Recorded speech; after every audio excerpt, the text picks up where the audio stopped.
जैसा कि मैंने बताया था, जो हम एक चर वाले द्विघात समीकरण के पार्ट 12 को आज बताएंगे, जिसमें संक्षिप्त उत्तरीय प्रश्न रहेगा।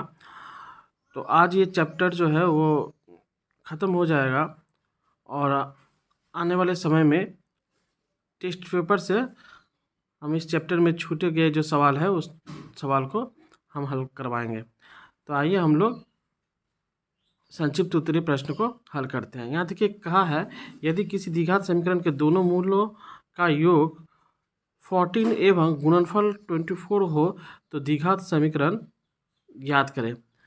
तो हम लोग जानते हैं जी कि मूलों का योग और मूलों का गुणनफल होने से जो समीकरण निर्णय करना होता है, तो अगर समीकरण का एक चर अगर एक्स है तो एक्स स्क्वायर माइनस मूलों का योग इंटू एक्स प्लस मूलों का गुणनफल इक्वल 0। तो अब देखिए एक्स स्क्वायर मूलों का योग कितना दे रखा है, 14 दे रखा, तो 14x प्लस मूलों का गुणनफल कितना दे रखा है, 24 इक्वल 0। तो यही हमारा हो गया आंसर। तो हमारा आंसर हो गया x square minus 14x plus 24 equal 0। अब देखिए ये एक द्विघात समीकरण है। द्विघात समीकरण का दोनों मूल का योग और गुणनफल अगर समान हो तो के का मान निर्णय करने के लिए कहा है। तो यहाँ पे जो है प्रश्नानुसार मूलों का योग बराबर मूलों का गुणनफल। तो हम लोग जानते हैं मूलों का योग क्या होता है, एक माइनस एक्स का गुणांक बटा एक्स स्क्वायर का गुणांक, और मूलों का गुणनफल क्या होता है, स्थिरांक राशि बटा एक्स स्क्वायर का गुणांक, तो के है। देखिए ये दोनों के हर में एक ही राशि होने से ये दोनों कट गया, तो हमारा 3k इक्वल -2 और k इक्वल टू -2/3। तो हमारा आंसर हो गया -2/3। अब देखिए ये जो समीकरण का मूल अल्फा और बीटा होने से अल्फा माइनस बीटा का मान लिखे। तो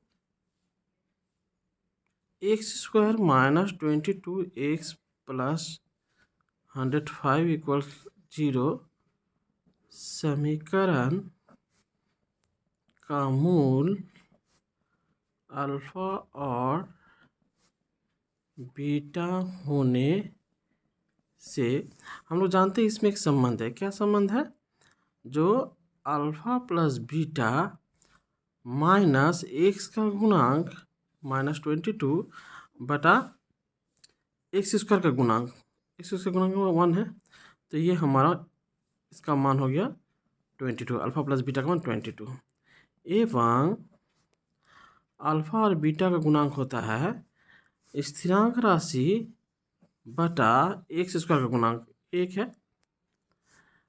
तो इसका मान हो गया 105। अब हम लोग जानते हैं, अब यहाँ देखिए अल्फा माइनस बीटा का मान निर्णय करना होगा। तो हम लोग जानते हैं जो alpha minus beta whole square equal alpha plus beta whole square minus 4 alpha beta. ये सूत्र आप लोग जानते हैं, A minus B whole square का सूत्र जो होता है A plus B whole square minus 4ab।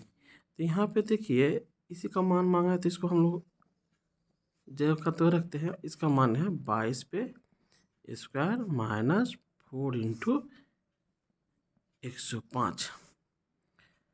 तो alpha minus beta whole square 22 को 22 से गुना करने से 484, और इसको हम गुना करेंगे 420 होगा। तो ये alpha minus beta whole square ये देखिए 64 आ रहा है। इसीलिए alpha minus beta plus minus √64, तो प्लस माइनस 8 हो रहा है। तो इसका आंसर हो जाएगा +-8। अब देखिए ये जो सवाल है, ये जो द्विघात समीकरण है, इसके दोनों मूल का योग शून्य होने से के का मान निर्णय करने के लिए कहा है। तो अब यहाँ पे आप देखिए, हम लोग जानते हैं द्विघात समीकरण जो होते हैं, तो यहाँ जितना भी हम लोग सवाल किए इस चैप्टर में, जो दायां पक्ष जो होते हैं, उस दायां पक्ष को हम लोग शून्य कर लेते हैं।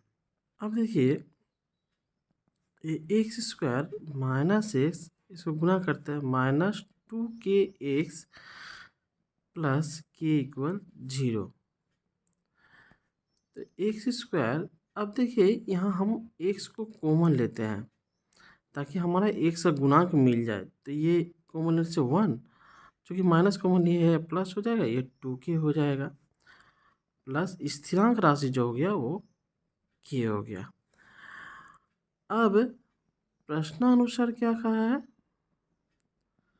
प्रश्नानुसार कहा है जो मूलों का योग शून्य है। तो हम लोग इस समीकरण से मूलों का योग क्या निकालते हैं? मूलों का योग होता है माइनस एक्स का गुणांक, एक्स का गुणांक क्या है? -1 + 2k बटा एक्स स्क्वायर का गुणांक क्या है? 1 है। ये जो है इसका मान 0 है। हम लोग जानते हैं ना, A X square plus B X plus C equal 0 होने से मूलों का योगफल -b/y होता है। तो वही देखिए, माइनस ये b क्या है? ये टोटल अंश है, और ये क्या है? 1 है। तो अब इसको गुना, जब माइनस में तो प्लस हो जाएगा, तो ये 1 + 2k = 0। तो ये 2k, ये 1 उधर जाने से -1, इसलिए k का मान -1/2। आंसर हो गया -1/2।